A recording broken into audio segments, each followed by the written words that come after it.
عبادت کی طرف ہوگی تو لوگوں کو پتا چلے کہ سب سے بڑی عبادت کیا ہے، تاکہ ہم زیادہ سے زیادہ اسی عبادت کو کرنے کی کوشش کریں۔ میرے پیارے آقا صلی اللہ تعالی علیہ وسلم کے پیارے دیوانوں، یہ آیہ کریمہ نازل ہوئی کہ بے شک اللہ اور اس کے فرشتے نبی مکرم صلی اللہ علیہ وسلم پر درود بھیجتے ہیں۔ اے ایمان والو، تم بھی اس رسول پر ادب اور احترام کے ساتھ درود و سلام بھیجو۔ شعبان المعظم کے اندر یہ آیت نازل ہوئی، حضرت ابو سعید خدری کے گھر میں یہ آیت نازل ہوئی، تو جس وقت یہ آیہ کریمہ پڑھ کر رسول پاک نے صحابہ کو سنایا کہ آج مجھ پر ایسی ایسی آیہ کریمہ نازل ہوئی ہے کہ اللہ بھی درود بھیجتا ہے، اس کے فرشتے بھی درود بھیجتے ہیں، ایمان والو تم بھی درود و سلام بھیجو۔ تو صحابہ کرام نے اس آیہ کریمہ کی آمد پر حضور کے گھر آ کر کے حضور کو مبارکباد پیش کی، آقا کریم صلی اللہ علیہ وسلم کو مبارکباد پیش کی۔ اب اللہ جو درود بھیجتا ہے اس کا مطلب کیا ہے؟ اس کا زیادہ صحیح مطلب وہ ہے جو بخاری شریف کی حدیث میں موجود ہے کہ اللہ تبارک و تعالیٰ کے درود بھیجنے کا مطلب یہ ہے کہ اللہ تبارک و تعالیٰ فرشتوں کی محفل میں اپنے محبوب کی عظمت، شان اور بزرگی کو بیان فرماتا ہے۔ اب آپ غور فرمائیں ہمارے نبی کی شان کیا ہے، اپنے آقا کا مقام کیا ہے، اپنے سرکار کا مرتبہ کیا ہے کہ گویا کہ عرش پر محفل سجتی ہے اور اس میں ذکر مصطفیٰ کرنے والا خدا ہے اور ذکر مصطفیٰ سننے والے فرشتے ہوتے ہیں۔ اللہ محبوب کی عظمت کو بیان کرتا ہے، محبوب کی شان کو بیان کرتا ہے، محبوب کی بزرگی کو بیان کرتا ہے، اور کس کے درمیان؟ فرشتوں کے درمیان۔ جب فرشتے دیکھتے ہیں کہ اللہ محبوب کی شان بیان کر رہا ہے، میرا محبوب یہ ہے، میرا محبوب یہ ہے، میرا محبوب یہ ہے، تو فرشتے کہتے ہیں اللہ تیرے حبیب کی شان اور بڑھا دے، تیرے محبوب کی شان اور بڑھا دے، تیرے محبوب کی شان اور بڑھا دے۔ تو اللہ کا یہ بیان کرنا کہ میرے محبوب کی شان یہ ہے، یہ درود ہے محبوب پر، اور فرشتوں کا یہ کہنا کہ اور بڑھا دے، یہ فرشتوں کا درود ہے، اور پھر فرشتے بھی یہ کر رہے، خدا بھی یہ کر رہا ہے، تو اللہ فرماتا ہے ہم تو یہ کر رہے ہیں، تم بھی یہی کرو۔ تم کو اللہم صلی علی محمد وعلی آل محمد کہ اللہ درود نازل فرما ہمارے سردار حضرت محمد پر۔ مطلب کیا؟ اللہ یہ جو تو فرشتوں میں محبوب کا ذکر کر رہا ہے اور فرشتے کہہ رہے اور بڑھا دے، تو ہم بھی کہتے ہیں اور بڑھا دے۔ اب دیکھا درود کا مطلب یہ ہے کہ ان کو بڑھا دے، ان کا ذکر بڑھا دے۔ درود کا مطلب یہ کہ ان کو بڑھا دے، ان کا ذکر بڑھا دے۔ اب توجہ فرمائے، غور کریں، جو لوگ یہ کہتے ہیں کہ کیا رسول کا ذکر کرتے ہو، ہم کہتے ہیں نادان۔ اب توجہ سے سنیں، پوری کائنات کے اندر اللہ کا ذکر اتنا نہیں ہوتا۔ توجہ فرمائیں، پوری کائنات میں اللہ کا ذکر اتنا نہیں ہوتا جتنا رسول اللہ کا ذکر ہوتا ہے، کیونکہ اللہ کا ذکر مخلوق کرتی ہے اور رسول اللہ کا ذکر خالق کرتا ہے۔ یہ شان مصطفیٰ ہے۔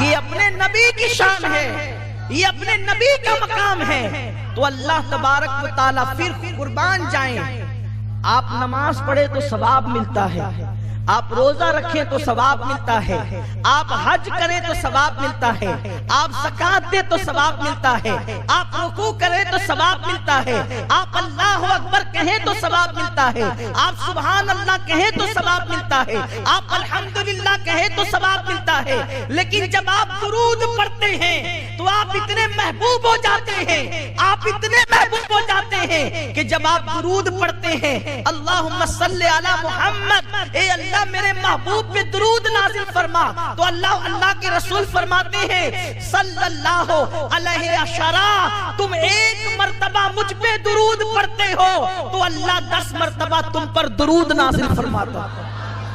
یعنی انسان تو کتنا مقرب ہو جاتے اللہ کا کہ تو ایک بار حضور پہ درود پڑھے تو اللہ تجھ پہ 10 بار پڑھے۔ اللہ تجھے نہیں دیکھتا کہ تو شرابی ہے، تو جواری ہے، تو زانی ہے، تو جھوٹا ہے، تو غیبت کرنے والا ہے، تو چگل خور ہے. بس اگر مومن ہے ایک بار حضور پہ درود پڑھا تو اللہ 10 بار تجھ پہ درود نازل کرے. جس پہ اللہ درود بھیجے وہ کتنا مکرم ہوگا. اور درود کب ملتا ہے؟ نماز پڑھنے سے نہیں ملتا درود. اللہ نماز پڑھنے پہ ثواب بھیجتا ہے، نماز پڑھنے پہ ثواب بھیجتا ہے، درود پڑھنے پہ درود بھیجتا ہے. اب جس پہ خدا درود پڑھے، جس پر خدا درود پڑھے، اللہ کا پڑھنا ہماری طرح نہیں ہے،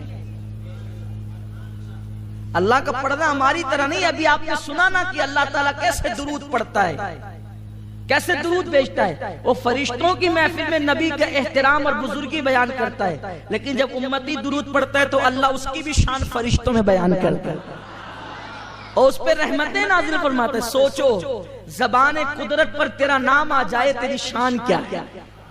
زبان قدرت پر اور کب آتا ہے؟ جب تو درود پڑھتا ہے. جب تو دیکھا درود کتنا مقدس اور مقرب عمل ہے. امام المتکلمین مولانا نقی علی خان رحمت اللہ علیہ فرماتے ہیں کہ بدنی، مالی اور قولی عبادت سے، یہ بدن کی عبادت، مال کی عبادت اور قول کی عبادت، ان ساری عبادتوں میں، نفلی عبادتوں میں درود سے بڑھ کر کسی کا مرتبہ نہیں ہے. سب سے بڑا مرتبہ درود شریف کا ہے. بلکہ فرض نمازوں کے بعد اگر سب سے بڑا رتبہ کسی کو حاصل ہے تو وہ درود شریف کو حاصل ہے. نماز پڑھ رہا ہے، نماز پڑھتے پڑھتے اچانک دل میں خیال آیا کہ مجھے تو نور محمد بھائی دیکھ رہے ہیں، مجھے تو حافظ غفران صاحب دیکھ رہے ہیں کہ میں کتنی اچھی نماز پڑھ رہا ہوں. اللہ کہتا اٹھا تیری نماز، اور منہ پہ مار دیتا ہے. اللہ تعالیٰ نماز رد کر دیتا ہے. کیوں؟ اس لیے کہ دکھاوا کیا. زکات دیتے ہوئے دکھاوا کیا کہ لوگ مجھے سخی کہے. اللہ زکات کا ثواب نہیں دیتا، اس کو منہ پہ پھینک مارتا ہے. رکوع کیا، اچھا رکوع کیا تو اگر دکھاوا کیا تو پھینک مارتا ہے. لیکن قربان جائے محبوب کی عظمت پر، اگر کوئی درود شریف دکھانے کو پڑھے، ریاکاری کے طور پہ پڑھے، تو اللہ رد نہیں کرتا تو بھی قبول کرتا ہے. اور کہا جاتا ہے کہ بندے اب تیری ریا کو نہیں دیکھوں گا، محبوب کی ضیا کو دیکھوں گا. تیری ریا نہیں دیکھی جائے گی، اب حبیب کی ضیا دیکھی جائے گی، اور ان کے روح کے بددعا کے صدقے تجھے ثواب عطا کیا جائے گا. اسی لیے حضرت ابی ابن کعب رضی اللہ تعالیٰ عنہ حاضر ہوئے، عرض کیا یا رسول اللہ صلی اللہ تعالیٰ علیہ وسلم، میں چاہتا ہوں کہ اپنے 24 گھنٹوں کے 4 حصے کروں اور ایک حصہ میں درود شریف پڑھتا رہوں.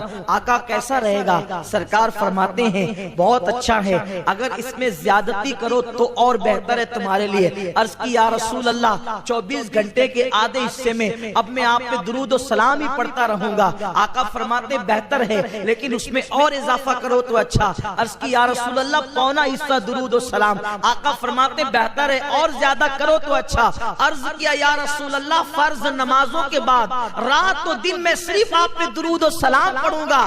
آقا فرماتے ہیں اگر تو نے ایسا کر لیا تو اللہ تجھے دنیا کے غموں سے بھی آزاد کر دے گا، آخرت کے غموں سے بھی آزاد. اس لیے درود شریف پڑھنے کی عادت ہے. اور جب آقا کریم صلی اللہ علیہ وسلم کا نام آئے تو بلند آواز سے صلی اللہ علیہ وسلم کہہ لینا یہ واجب ہے، کیونکہ آقا فرماتے ہیں سب سے بڑا بخیل وہ ہے جس کے سامنے میرا نام لیا جائے اور وہ مجھ پہ درود نہ پڑھے. آقا کریم صلی اللہ علیہ وسلم کے دیوانوں، اس لیے درود پڑھنے کی عادت ڈالو. کم سے کم روزانہ 313 مرتبہ تو درود پڑھ ہی لیا کرو. 500 مرتبہ پڑھو تو اور اچھا، 1000 مرتبہ پڑھو تو اور اچھا. حضرت سیدنا قطب الدین بختیار کاکی رحمت اللہ علیہ اس وقت تک کہ آرام نہیں فرماتے تھے جب تک کہ 3000 مرتبہ درود نہیں پڑھ لیتے. 3000 مرتبہ درود پڑھنے کے بعد آپ آرام فرماتے تھے. درود شریف کی بڑی برکتیں. آقا کریم صلی اللہ علیہ وسلم فرماتے ہیں کہ اگر بندہ دعا کرے اور درود نہ پڑھے تو اس کی لٹکتی رہتی ہے زمین اور آسمان کے درمیان، لیکن اگر کوئی درود پڑھ لے اور درود پڑھنے کے بعد دعا کرے تو اللہ اس کی دعا کو ضرور قبول فرماتا ہے. آقا فرماتے ہیں عرش کے نیچے ایک فرشتہ ہے جس کا سر عرش سے لگا ہوا ہے اور جس کے پیر تحت الثری میں ہے، جس کا ایک بازو مشرق کی طرف ہے اور دوسرا بازو مغرب کی طرف ہے۔ یہ حدیث میں وہ پڑھ رہا ہوں آپ کے سامنے آج، جو میں نے اپنی زندگی میں سب سے پہلا بیان کیا تھا تو یہی بیان کیا تھا۔ اس وقت میری عمر 10-11 سال کی رہی ہوگی، میری زندگی کا پہلا بیان یہی ہے، اور اس میں یہی میں نے روایت پڑھی تھی، مجھے آج بھی یاد ہے، وہ پورا بیان بھی آج بھی یاد ہے، پورا نہیں سناؤں گا، یہ حدیث اس میں سے سنا رہا ہوں۔ عرش کے نیچے اس کا سر ہے فرشتے کا، اور تحت الثری میں اس کا پیر ہے، اس کا ایک بازو مشرق کی طرف ہے اور اس کا دوسرا بازو مغرب کی طرف ہے۔ جب کوئی بندہ مومن آقا پر محبت کے ساتھ درود پڑھتا ہے تو اللہ اس فرشتے کو حکم دیتا ہے کہ وہ نور کی دریا میں غوطہ لگائے، تو فرشتہ نور کے دریا میں غوطہ لگاتا ہے اور باہر آنے کے بعد وہ اپنے پروں کو جھاڑنے لگتا ہے۔ بتائیں اگر کبوتر اپنے پروں کو دریا میں ڈوب کر جھاڑے تو کتنے قطرے گن سکتے ہیں؟ نہیں گن سکتے۔ اگر مور دریا میں ڈوب کر اپنے پروں کو جھاڑے تو کتنے قطرے گن سکتے ہیں؟ نہیں گن سکتے۔ یار پر والوں کو تو جانے دیجئے، انسان اگر خود غسل کر کے اپنے سر کے بالوں کو اگر یوں جھاڑے تو کتنے قطرے گرے اس کا اندازہ نہیں ہو سکتا۔ تو وہ فرشتہ جس کا ایک بازو مشرق میں ہے، یعنی اس کے پر ایک طرف مشرق میں ہے، دوسرا بازو مغرب میں ہے، اس کا سر زیر عرش ہے، اس کے پیر تحت الثری میں ہے۔ جب کوئی بندہ مومن درود پڑھتا ہے تو وہ نور کے دریا میں غوطہ لگاتا ہے اور باہر نکل کر وہ اپنے پروں کو جھاڑتا ہے۔ سوچو کس قدر اس کے قطرے گرتے ہوں گے۔ میرے آقا غیب داں نبی فرماتے ہیں اس کے پروں سے جتنے نور کے قطرے گرتے ہیں، ہر قطرے سے اللہ فرشتے کو پیدا فرماتا ہے، اور جتنے ہزاروں لاکھوں کروڑوں فرشتے پیدا ہوتے ہیں وہ سب کے سب قیامت تک کے لیے اس کا نام لے کر مغفرت کی دعا کرتے ہیں جس کے درود سے وہ پیدا ہوئے۔ توجہ کریں، آپ کے درود سے فرشتے پیدا ہوتے ہیں۔ اسی لیے پوری کائنات کے اندر اللہ کی 18,000 مخلوق ہے کم و بیش۔ کتنی مخلوق ہے؟ 18,000 مخلوق ہے کم و بیش۔ یہ ناک کے اندر جو جراثیم جاتے ہیں وہ بھی اللہ کی مخلوق ہے نا، جس کو جراثیم کہتے ہیں، کیٹانو جس کو کہتے ہیں، وہ بھی اللہ کی مخلوق ہے۔ ایک سانس لیتے ہیں تو کروڑوں اربوں خربوں ناک میں گھستے ہیں نا، وہ اتنی مخلوق ہے اللہ کی۔ لیکن فرمایا گیا اللہ کی مخلوق کے 10 حصے ہیں، اللہ کی مخلوق کے 10 حصے ہیں، ایک حصے میں ساری مخلوق ہے، جنات، انسان، جراثیم، جانور، حیوان، سب، درخت، شجر، حجر، برگ، ثمر، بلبل، چڑیا، مرغ، سب ایک حصے میں ہیں، اور 9 حصے فرشتے ہیں۔ سوچو فرشتوں کی تعداد کتنی ہوگی، کتنی تعداد ہوگی فرشتوں کی، اندازہ لگاؤ۔ تو یہ جو فرشتے پیدا ہوتے ہیں کس طرح پیدا ہوتے ہیں؟ انسان شادی کرے تو انسان پیدا ہوتا ہے، اور انسان درود پڑھے تو فرشتے پیدا ہوتے ہیں۔ میں نے سوچا یہ درود سے انسان بھی پیدا ہوا، درود سے فرشتے بھی پیدا ہوتے۔ کیسے؟ جب آدم و حوا کا نکاح ہوا تو اللہ نے کہا آدم نکاح کے بعد میرے محبوب پر مہر کے طور پہ درود پڑھ، میرے محبوب پر درود پڑھ بطور مہر، یہ مہر ادا ہوگا۔ آدم نے درود پڑھا تو حوا حلال ہو گئی، حوا حلال ہو گئی تو دنیا بحال ہو گئی۔ اب آپ اندازہ فرمائیں یہ دنیا وسیع ہو گئی، دنیا میں لوگ پیدا ہو گئے۔ اللہ اکبر، بغیر درود کے نہ انسان پیدا ہوا اور نہ بغیر درود کے فرشتے پیدا ہوتے ہیں۔ تو اب بتائیں جو درود نہیں مانتے ان مردودوں کا وجود کیسے؟ فرشتے بھی بغیر درود کے نہیں، انسان بھی بغیر درود کے نہیں۔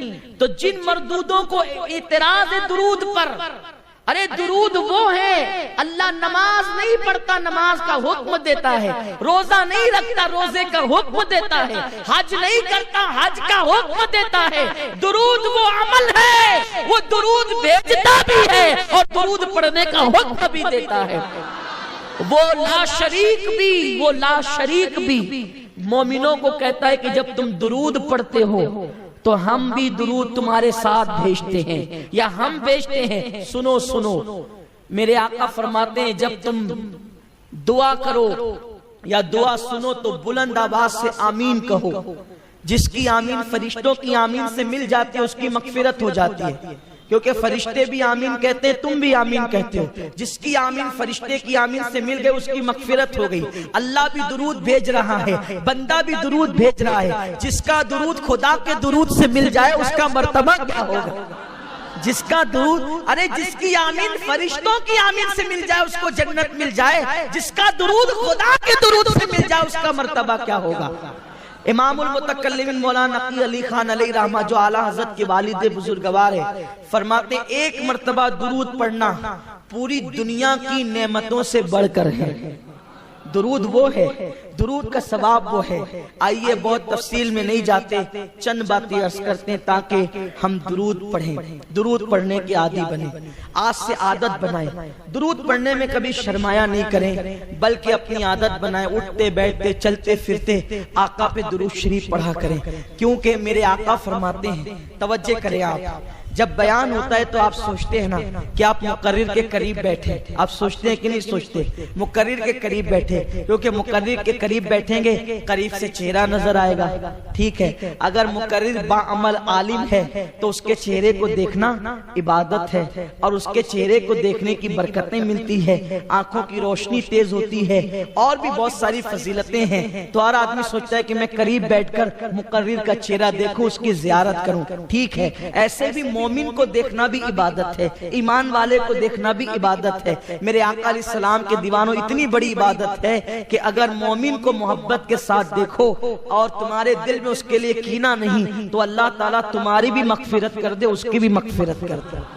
تو ہر آدمی مقرر کو، علماء کو قریب سے دیکھنا چاہتا ہے، صحیح ہے؟ حضور فرماتے ہیں جو دنیا میں جتنا زیادہ مجھ پہ درود پڑھے گا وہ قیامت کے دن اتنا زیادہ میرے قریب ہوگا۔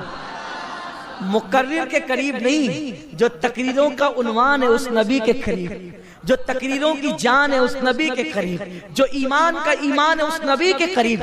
کس کی برکت سے؟ درود کی برکت سے۔ اب جو رسول پاک کے جتنا قریب ہونا چاہتا ہے قیامت میں وہ اتنا کثرت سے درود پڑھے، اٹھتے بیٹھتے چلتے پھرتے سوتے جاگتے وضو بے وضو درود ہی پڑھتے رہو، درود میں ڈوب جاؤ۔ حضرت شیخ عبدالحق محدث دہلوی کہتے ہیں کہ جب میں مکہ سے مدینہ شریف جا رہا تھا تو میرے استاد شیخ عبدالوہاب متقی نے فرمایا، بیٹے فرض نمازوں کے بعد اس پورے سفر میں صرف درود پڑھنا اور درود ہی پڑھنا، اس لیے اس سے بہتر کوئی عمل نہیں ہے اس سفر میں۔ تو میں نے پوچھا حضرت کتنی مرتبہ پڑھوں؟ کہا کوئی تعداد نہیں، جتنی زیادہ پڑھ، حتیٰ کہ تو درود کے رنگ میں رنگ جا، درود کے رنگ میں رنگ جا۔ کسی عبادت کے کرنے پر اتنی جلدی بندہ ولی نہیں بنتا جتنا درود شریف پڑھنے کی برکت سے ولی بن جاتا ہے۔ حضور محدث اعظم نے کہا ہے نا، یا غوث کہتے کہتے ہو جاتے ہیں غوث، خواجگی مل جاتی خواجہ کا دم بھر کے تو دیکھ۔ اب بتاؤ جب یا غوث کہنے سے ولایت ملتی ہے تو یا محمد کہنے سے نہیں مل سکتی۔ غوث العظم کو یا محمد کہنے سے ولایت ملی ہے، ان کو یہ مرتبے ملے ہیں۔ حالانکہ ہمارے بعض علماء یہ کہتے ہیں کہ ڈائریکٹ یا محمد کہنا بے ادبی ہے، لیکن ہمارے بعض علماء نے جو اس پر نقطہ بیان کیا وہ یہ ہے کہ حضور کا نام بطور نام یا محمد کہنا یہ بے ادبی ہے، لیکن حضور کا نام ایک مقام پر نام ہے اور دوسرے مقام پر وہ مکمل نعت ہے، کیونکہ محمد کا مطلب ہوتا ہے جس کی سب سے زیادہ تعریف کی گئی ہو، تو اس لیے یہ نام مستقل ایک نعت بھی ہے۔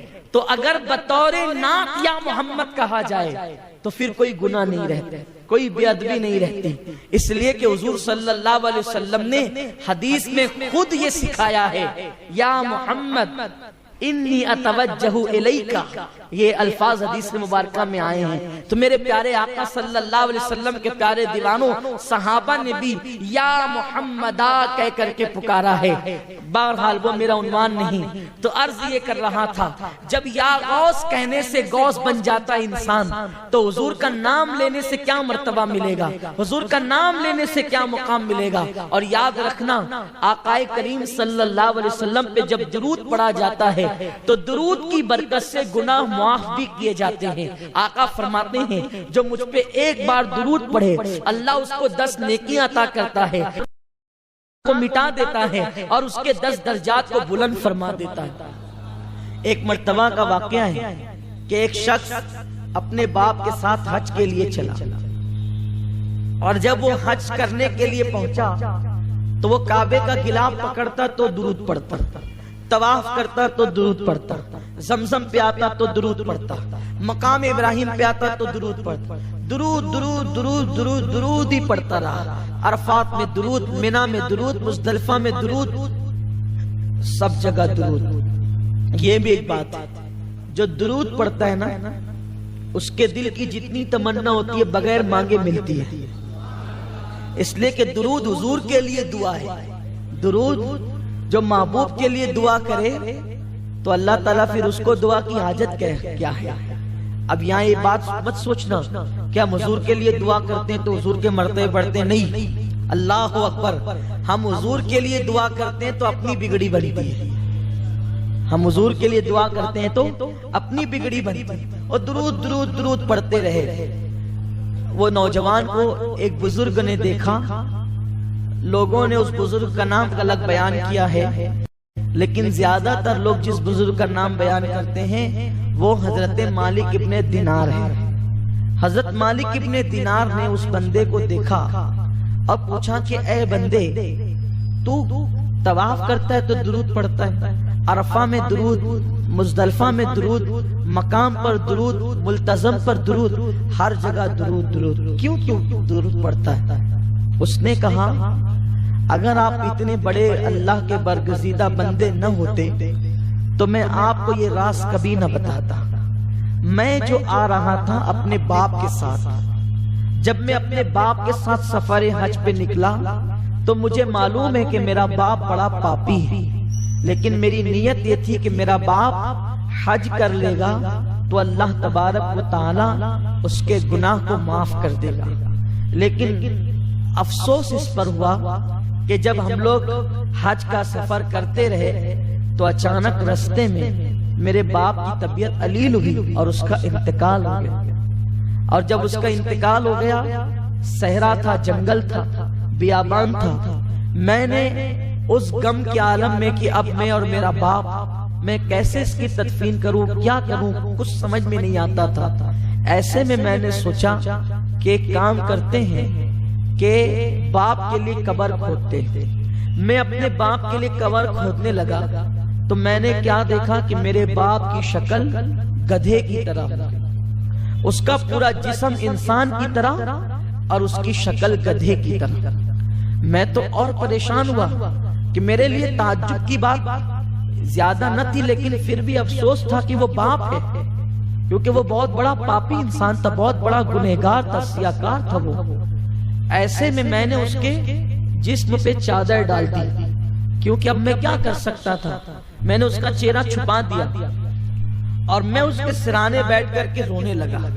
ایک تو بڑی محنت سے قبر کھودی ریت میں، اب اس کو دفن کرنا ہے، لیکن اس کا چہرہ گدھے کی طرح ہو گیا، چہرہ بگڑ گیا، اور میں دیکھ کر کے ڈرتا بھی تھا، حیرت بھی کرتا تھا، غم بھی تھا، افسوس بھی تھا۔ اسی روتے روتے میری آنکھ لگ گئی۔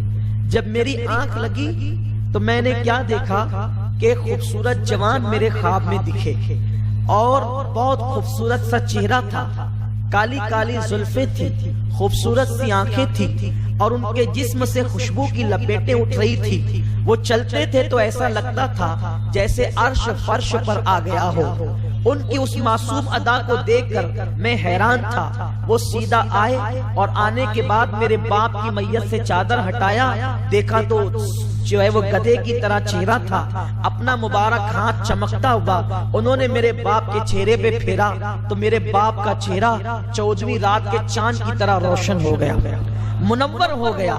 اور جب وہ جانے لگے تو میں نے ان کا دامن پکڑ لیا اور عرض کیا، محترم آپ کون ہیں؟